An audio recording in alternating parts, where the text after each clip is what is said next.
count money. I swerve in a Humvee. That's what comes out. A movie theater.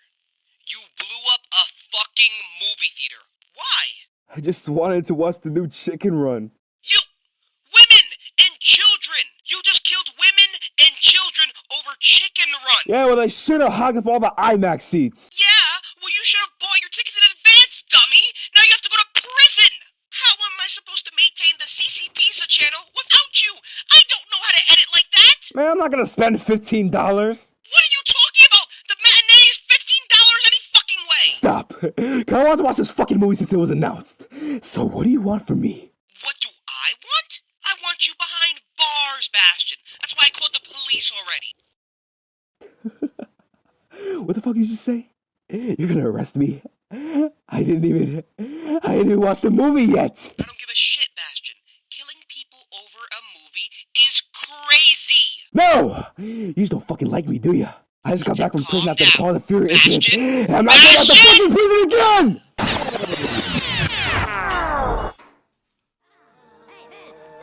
I don't even like Chicken Run 2. I count money. I count money.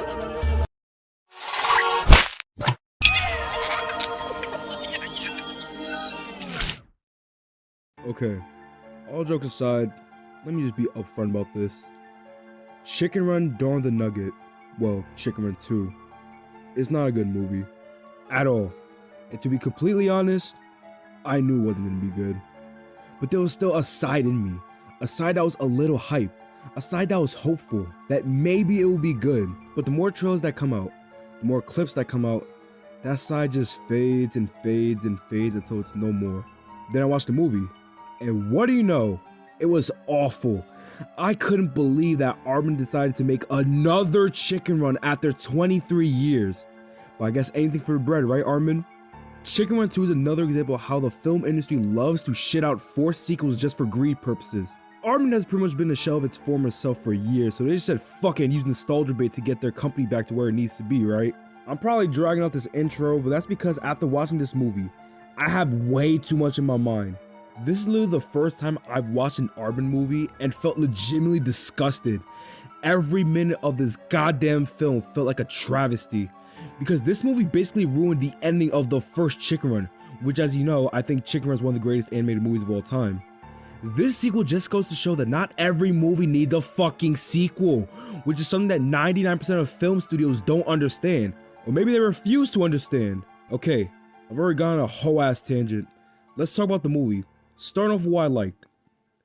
The animation is the best thing in this movie, period. It's essentially more of the same aspects from the first movie.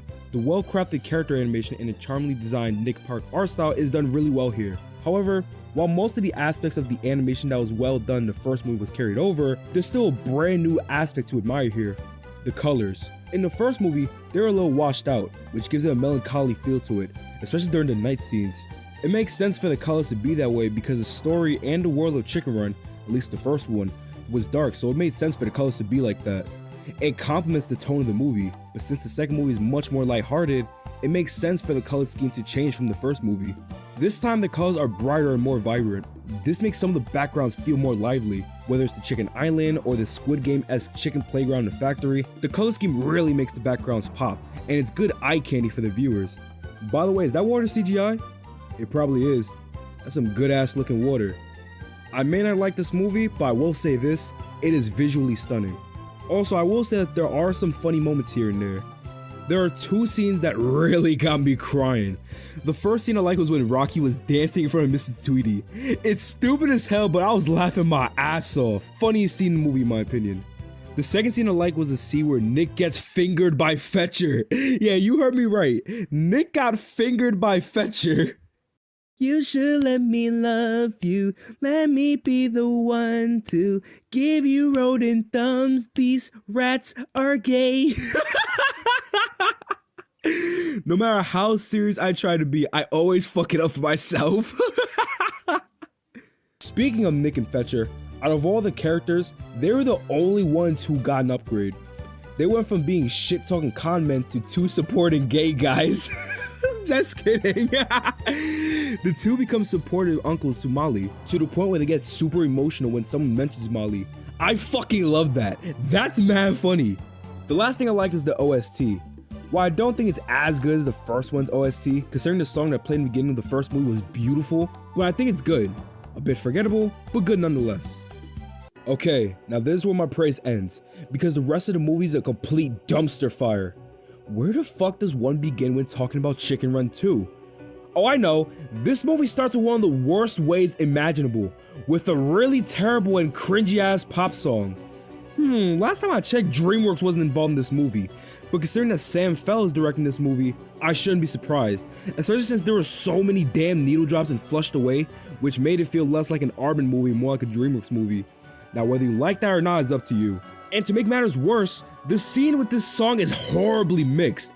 I couldn't even hear Nick or Fetcher in the scene. I can't be the only one who notices this. We have got some quality old junk for you today, Rocky, mate. Here you go. Molly, hold on to this for Daddy. Now I know this may seem like a nitpick, but that's just the tip of the iceberg for the many problems with this movie. The story? Don't even get me fucking started with it. What a far cry from the original. The story in this movie is super cliche, lazy, safe, boring as hell, and incredibly predictable. You don't feel any sense of danger because of this movie's cutesy tone. So, what is the story of Chicken Run 2? The movie takes place directly after the first one. All the chickens are in a peaceful island, living in perfection. And with a new chick named Molly, it seems that Ginger's life couldn't be any better. But Molly wants to see the world, and Ginger is overprotective. So, Molly runs away from home. Oh, come on! We've seen this story done multiple times. Keep going. Anyways, she befriends a random chicken named Frizzle, who I guess is also running away from home. Both get captured and sent to Funland Farms, a high-tech farm with a playground for chickens. There's a collar in every chicken that brainwashes them, essentially turning into NPCs so they can have fun. Because according to the movie, a sad chicken equals a nasty chicken, and a happy chicken equals a tasty chicken? Okay, I get that they're brainwashed, but bro, happy to die? Yay, perfection! I'm gonna fucking die! I'll give credit where credit is due though. Chickens being brainwashed so they don't escape while being cooked is kinda creative, cause we all know how well that turned out before. So Ginger and the gang breaks into the factory to save Molly. So what about Frizzle? More on that a little later. But what the chickens don't know is that the whole facility is owned by Mrs. fucking Tweety. Yeah, cause she totally didn't get killed in the first movie. No! So I guess we doing the same shit, right? Mrs. Tweety gets fried, but she's still alive. But then gets obliterated by the laser ducks. But knowing this movie, she probably survived that, cause I guess we don't kill off characters in kids movies anymore. And I'm not kidding when I say that the movie is safe, because this movie takes no risks whatsoever. There's none of that edge that makes the first one a unique experience. The closest thing we got to a scene like that is when we first see a chicken being turned into nuggets. And even then, the death scene doesn't feel shocking in the slightest. If anything, feels super forced. It's like it's trying to be dark, but the tone doesn't allow it to be. It feels more comedic than terrifying, to be honest.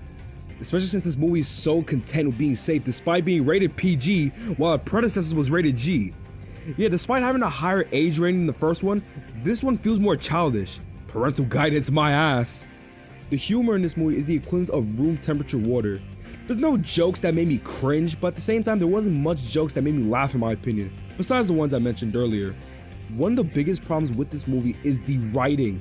It's embarrassing how they tried so goddamn hard to drag this story into a 90-minute long feature, where in reality, this story would have barely reached the hour mark.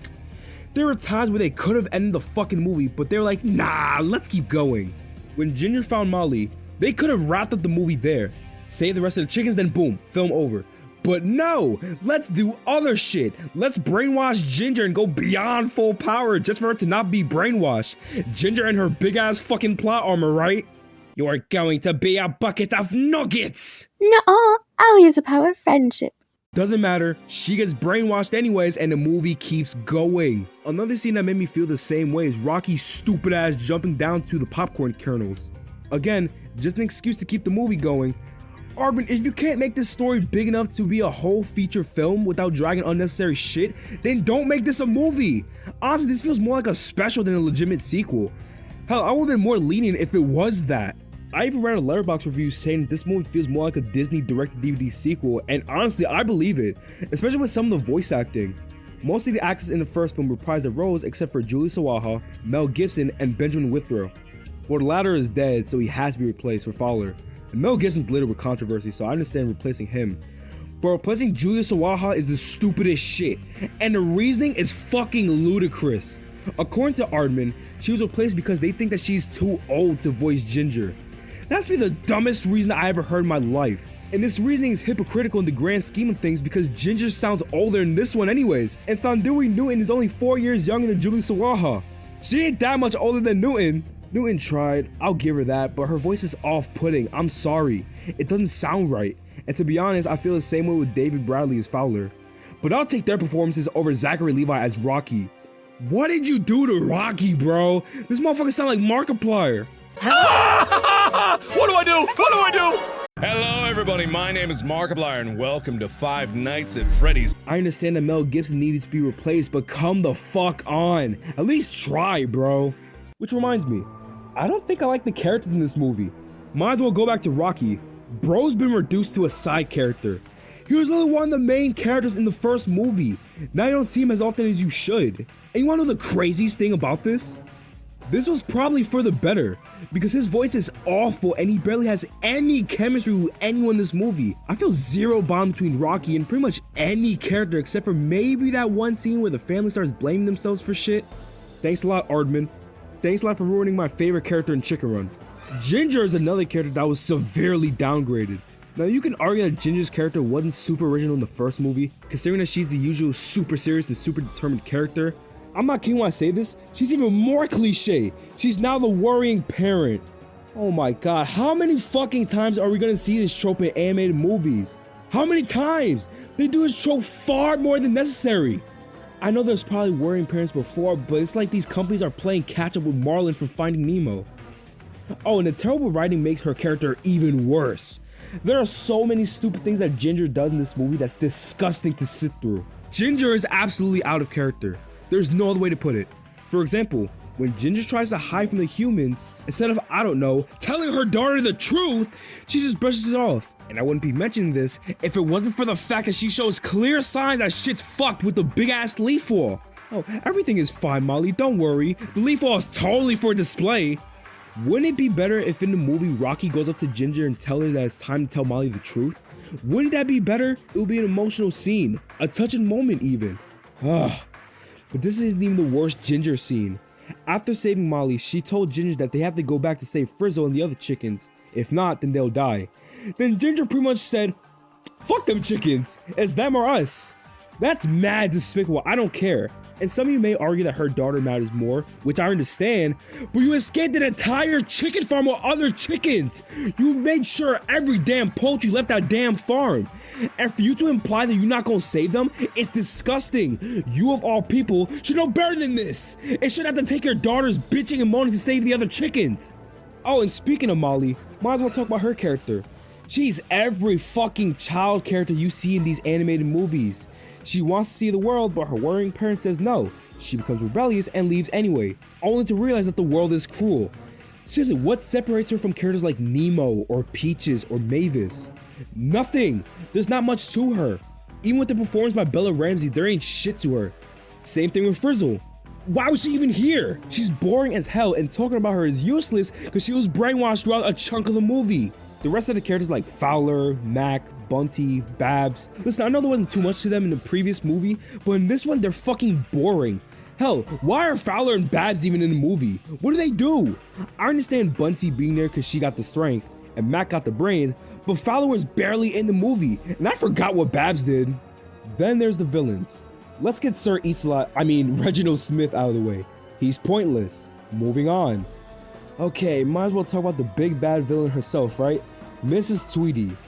If you have to bring back a villain, it's clear that A, you're running out of ideas and you have no idea what you're doing, or B, you lack the competence of writing a brand new villain, because bringing back Mrs. Tweedy has to be the most insulting thing that this movie has done.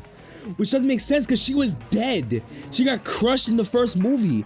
No one could have survived that. And before you say, but bitch, they can't kill her off, it's a kid's movie or some bullshit like that, all I'm gonna say is that the first movie had a slaughter scene. Granted, it was off screen, but you still know that Edwina got slaughtered. So Mrs. Tweedy getting killed doesn't seem too out there for this kind of movie now, does it? They didn't even explain how she survived. She just survived. So now that I guess Sam Fell used the Dragon Balls to bring her back, what's she like in this one? She does the same shit here, cooking chickens for higher profit. Only this time she seeks revenge. You gotta be fucking kidding me, bro. Also, I find it funny how you bring back Mrs. Tweedy, but not Mr. Tweedy, who is alive. He's not even mentioned in this movie. The least you could do is tell what happened between Mr. and Mrs. Tweedy. Like, did they get divorced? Who fucking knows? What an obvious plot hole that they once again brushed off like it was nothing. But it's okay, cause Mrs. Tweedy got a new husband, Dr. Fry. Some nerdy black Indian dude, I guess? He's literally Mr. Tweedy without any of the traits that makes Mr. Tweedy enjoyable. He doesn't even have the slight intimidation that Mr. Tweedy had. He's just an idiot. But the movie wants us to believe that he's actually smart because he's educated. Yeah, fucking right. Before I wrap up this video, I want to briefly talk about the ending. By the way, same shit as the first one. I swear to God, Aardman, if you're hinting at Chicken Run 3, then I'm gonna bake myself into a pie.